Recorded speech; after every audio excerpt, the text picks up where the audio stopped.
So, car starts and runs, ran like crap, eventually bogged out, misfired for the last month and a half it was alive.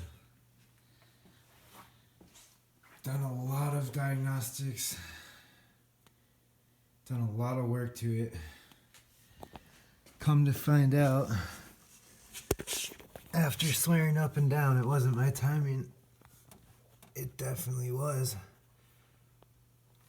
I don't know if you can see in there real good, but timing mark is up here on the crankshaft gear. And this back plate shifted at some point in time. And it is totally 180'd out almost. Because on this plate is a gear. I mean a notch. Like a little tooth right here. You can hardly see it. But that has to line up with your timing mark.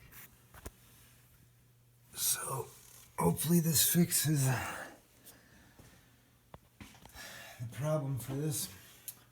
This is a 1999 Mitsubishi 3000 GT base model.